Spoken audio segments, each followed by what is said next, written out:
इस चार्ट को ध्यान से देखिए। यहां पे आपको दिख रहा होगा कि एक BS6 डीजल कार और BS4 petrol car nitrogen oxide का सेम अमाउंट का एमिशन कर रही है, और हाइड्रोकार्बन्स और PM यानी पार्टिकुलेट मैटर जो कि दिल्ली NCR में पोल्यूशन का मेन कारण है, उसकी भी लिमिट BS6 डीजल कार्स में स्पेसिफिकली मेंशन्ड है, लेकिन BS4 पेट्रोल कार्स में नहीं है। लेकिन एक इतना हाईटेक डीजल इंजन होने के बाद भी दिल्ली NCR में ये केवल 10 साल ही चल सकता है। वहीं पे 2019 में ली गई BS4 पेट्रोल कार पूरे 15 साल चलेगी। अगर सरकार का ऑब्जेक्टिव पोल्यूशन कम करना ही है तो यहां पे तो गवर्नमेंट उल्टा काम कर रही है। और यही नहीं, एक हाइब्रिड व्हीकल जो कि आधे टाइम बैटरी से चलता है और आधे टाइम पेट्रोल से, उसको भी केवल 15 साल चलने की ही इजाजत है दिल्ली NCR में, which is same as a normal petrol car जो फुल टाइम ही पोल्यूशन करती है। सेम ही हाल CNG गाड़ियों का भी है, जिनकी लिमिट 15 साल ही है, भले ही वो पेट्रोल गाड़ियों से कम पोल्यूशन क्यों ना करती हो। सरकार की माने तो इस पॉलिसी का मेन मकसद पोल्यूशन कम करना है, लेकिन जो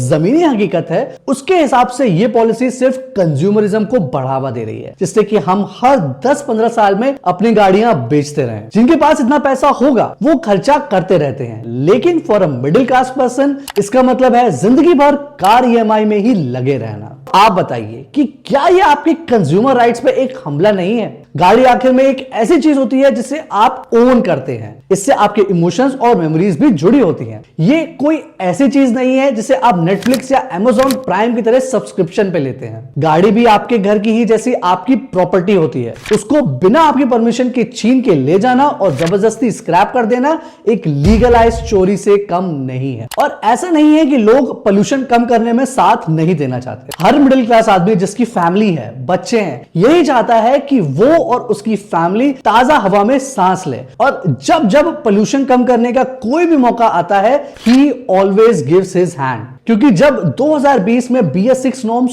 शुरू हुए तब सभी ने सुप्रीम कोर्ट के इस फैसले का सपोर्ट किया। काफी लोगों ने अपनी पुरानी गाड़ियां बेचकर BS6 गाड़ियां भी ली, लेकिन यह सब करने के बाद भी आज भी दिल्ली के कई एरिया में AQI 1000 से ऊपर है। ऐसी सिचुएशन में जहां पोल्यूशन कम नहीं हो रहा और मिडिल क्लास के पैसे भी नई गाड़ियों में लगे जा रहे हैं, तो कोई भी ये सोचेगा कि सिस्टम उसके साथ चीट कर रहा है और उसके कंज्यूमर राइट्स की रिस्पेक्ट नहीं कर रहा, और तो और उसके ऊपर रात दिन फाइनेंशियल बर्डन भी डाल रहा है। इंडियंस में डिप्रेशन दिन ब दिन वैसे ही बढ़ रहा है, और आई एम श्योर कि आए दिन कंज्यूमर राइट्स का अथॉरिटीज द्वारा मिसयूज भी उस परेशानी का एक कारण जरूर है। हर साल सर्दियों में पोल्यूशन का बढ़ना, फिर डीजल गाड़ियों पे बैन लग जाना, और फिर वही सरकारी ऑफिसर्स को पुरानी गाड़ियों में ही शान से चलते देखना is not only making the middle class feeling helpless, he is also losing the faith in the system at the same time. लेकिन आखिर इन सब का सोल्यूशन क्या है? जैसे कि एक popular YouTuber by turbo media ने सजेस्ट किया अपने यूट्यूब चैनल में, हर साल गाड़ियों का पोल्यूशन चेक होना मैंडेटरी होना चाहिए, और उसी के ही बेसिस पे गाड़ियों को पोल्यूटिंग या नॉन पोल्यूटिंग का टैग देना चाहिए। ऐसा करना इसलिए जरूरी है क्योंकि गाड़ियां चलने से ही नहीं बल्कि बनने से भी पोल्यूशन होता है। गाड़ी के लिए रॉ मटेरियल्स की खुदाई, फैक्ट्रीज में हजारों मशीन्स का चलना,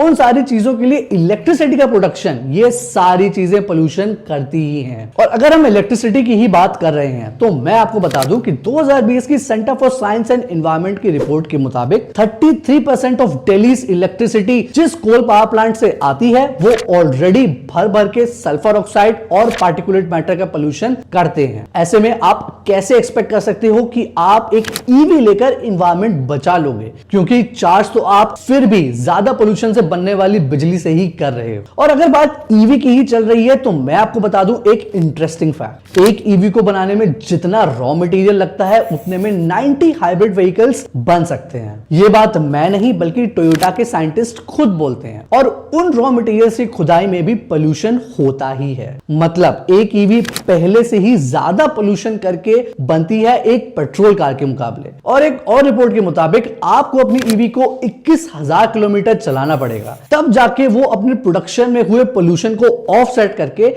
एक नॉर्मल पेट्रोल कार के बराबर आ पाएगी। और एक ईवी गाड़ी इंडिया में चल किस बिजली से रही है ये हम सभी को पता है। तो ये थी सारी बातें। अगर हम वाकई में पोल्यूशन कम करना चाहते हैं तो हमें पब्लिक पब्लिक को इस बारे में जागरूक करना ही पड़ेगा। तो इसीलिए ये वीडियो हर उस आदमी को भेजिए जो एक्चुअली में देश का भला चाहता है और रियलिटी में ऑन ग्राउंड पोल्यूशन कम करने की कोशिश कर रहा है। Thank you for watching this far. My name is Ratnesh Dubey and I will see you next time.